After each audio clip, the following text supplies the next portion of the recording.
Selamat datang di channel Yuliarto Jogotranto. Saya saat ini berada di Taman Nasional Waikambas. Di persisnya di Sekolah Latihan Gajah ya. PLG, Pusat Latihan Gajah. Pusat Latihan Gajah ya. Sebelah kiri saya ini Pak Idi Batara. Beliau adalah Kepala Balai Pengelolaan Das dan Hutan Lindung Wais Kampung Wais Putih. Pak Idi, saya mau ngobrol-ngobrol nih. Iya Pak.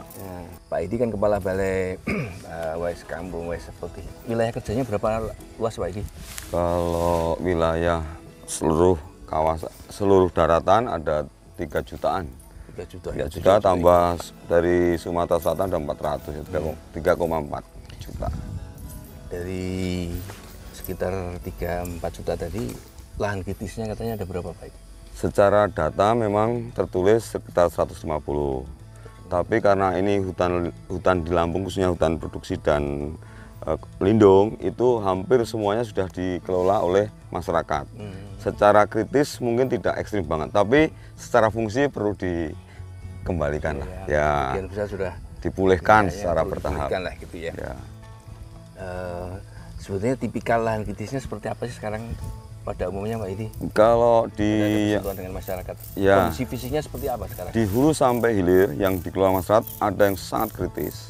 Sangat kritis sudah luar biasa kritis menurut saya ya. Hanya ada tanaman kok di hulu ada kopi saja tanpa pelindung karena masyarakat belum mau ditanami tanam pelindung. Tapi setelah berangsur sudah di atas 60% sudah mulai mau ditanami pohon tinggi. Kalau yang di dataran rendah, khususnya P, ya sekarang masih pangan semua, sama pemukiman. Ya. Kalau katanya kan kalau menurut hipotesis kalau setiap ada hutan kritis atau lahan kritis itu mesti ada interaksi ya dengan masyarakat Pak Edi. Nah di sini mungkin juga seperti itu kan ya? Iya. Sebetulnya ada nggak konsepnya teman-teman di sini itu bagaimana menghadapi lahan kritis dengan karakteristik sosial, ekonomi, budaya masyarakat di sini. Seperti apa itu? Betul sekali Pak Yuliarto. Jadi saya melihat lahan kritis, kami BPDAS ini melihatnya dari aspek sosialnya. Jadi betul, di mana ada lahan kritis itu ada interaksi intensif bahkan ya.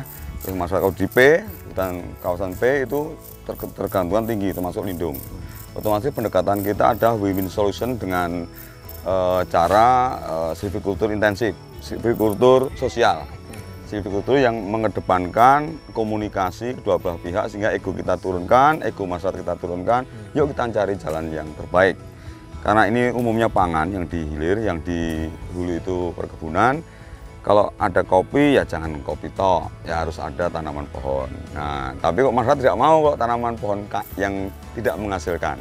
Nah, ini kita ngobrol ternyata dia mau dengan tanaman buah ya MPTS. Tapi kita modif lagi. Oke, tanaman buah kami agroforestry ya Pak Yuliarto. Karena agroforestry yang 300 kita tanam dari generatif. Yang 100 ini yang vegetatif.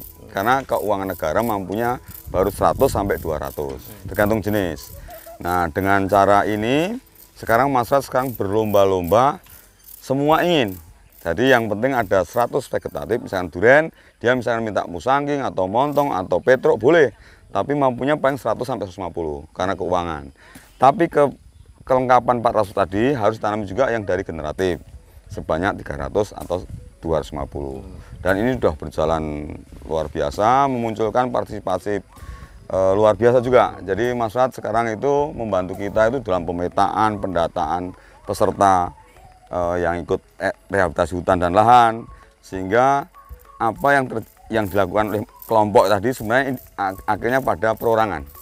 Perorangan yang bertanggung jawab masing-masing kebunnya, hak kelolanya, dan tidak boleh ada istilah mati.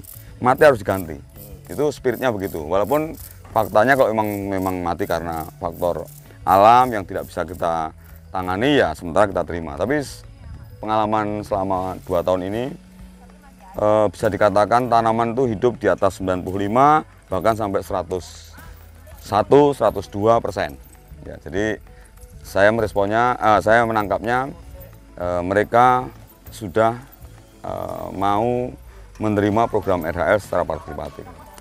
Artinya pendekatannya melalui pendekatan ekonomi dulu ya Pak Idi? Ya, desainnya ekonomi, desainnya selalu ekonomi, desainnya. Tapi impact-nya itu nanti lingkungan, sosial, sudah apa itu kelembagaan, itu nampak sekali. Dan partisipasi. Jadi partisipatif itu justru apa ya, saya melihatnya seperti nanam alpukat waktu di Gunung Balak. Start mulai awal itu hanya 15 hektar, yang mau 16 orang. Sekarang yang nolak semua itu sekarang udah menyerahkan lah gitu semuanya. Hanya kita bertahap karena keterbatasan pembiayaan dari pemerintah. Ini mengenai tadi penanganan lahan kritis di Gunung Balak yang ya mungkin ada mitosnya gitu ya. Tidak bisa ditangani kira-kira gitu ya.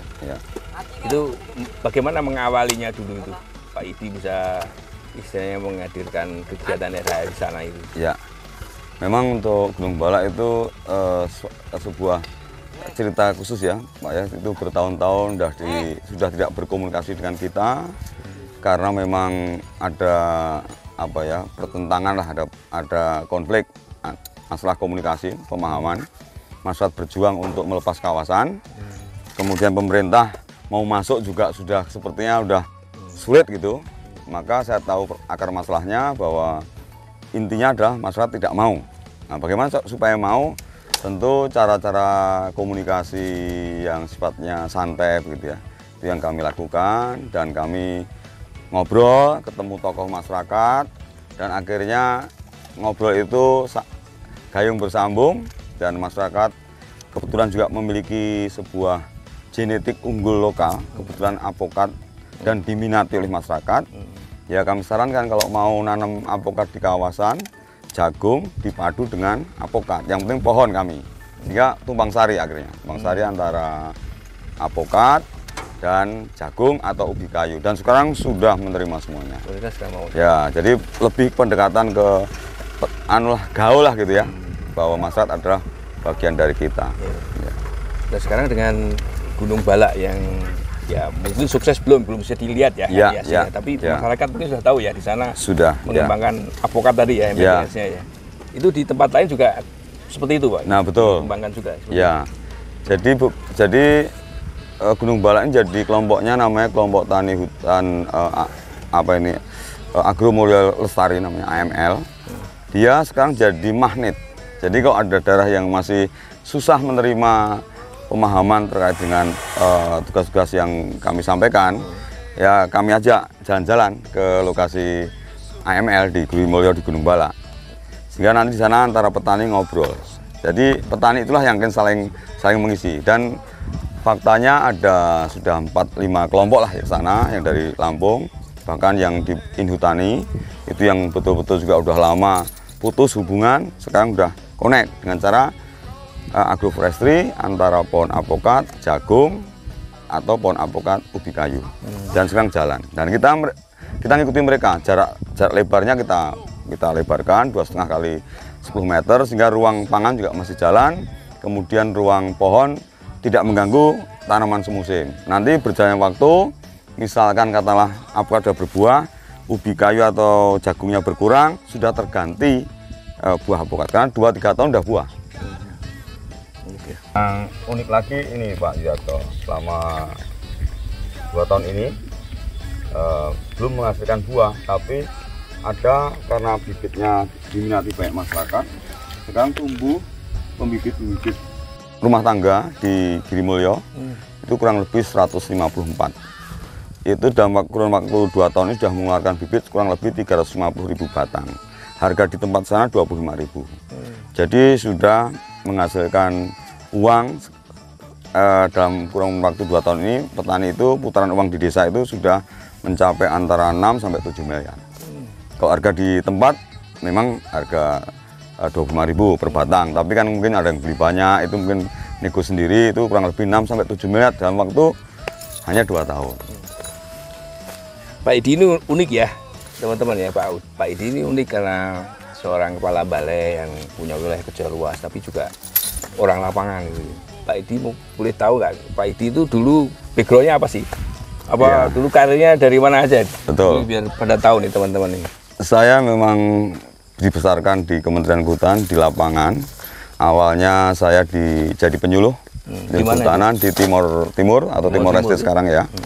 Masa itu memang sangat terbatas sekali di sana, dan saya menikmati kondisi itu, dan saya bisa berbuat sesuatu lah dengan masa Timur sana, khususnya petani.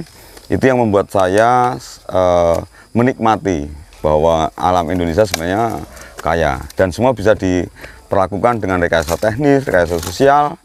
Yang tidak bisa itu kalimatnya tentu belum bisa, bertahap, harus sabar. Yang kita yang harus sabar. Dan harus ada contoh. Tanpa contoh tidak sulit untuk berkembangnya sebuah pembangunan di pedesaan ya. Dari contoh yang kami tekankan pada contoh. Jadi saya selalu uji coba apapun yang menjadi kebutuhan masyarakat sebelum dilakukan oleh masyarakat. Biasanya saya coba-coba lah, begitu, coba-coba, trial error, sehingga pada saat nanti kami terapkan ke masyarakat itu sudah resiko gagalnya kecil. Ya. Ini supaya untuk rimbawan baru ini ya, Pak Idi ya, generasi 2000-an ke sini gitu. Ya.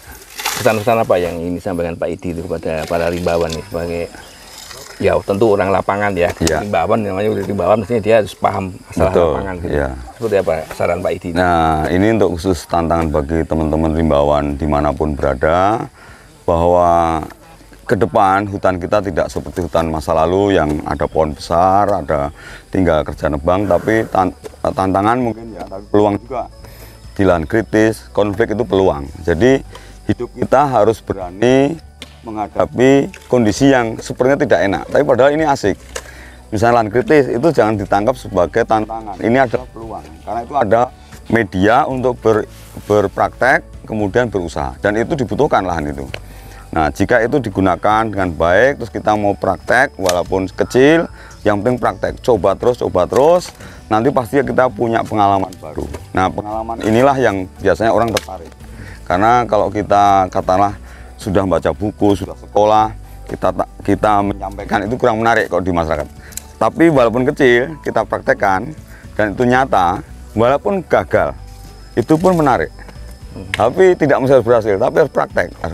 Dan peluang kita adalah ke depannya adalah menghijaukan kembali dengan nilai yang memiliki harapan lah ya, nilai harapan, sehingga kita bisa menjual kepada masyarakat itu, ini loh ada harapan, ada nilai rupiahnya, ada pendapatan yang akan kita petik jika kita melakukan.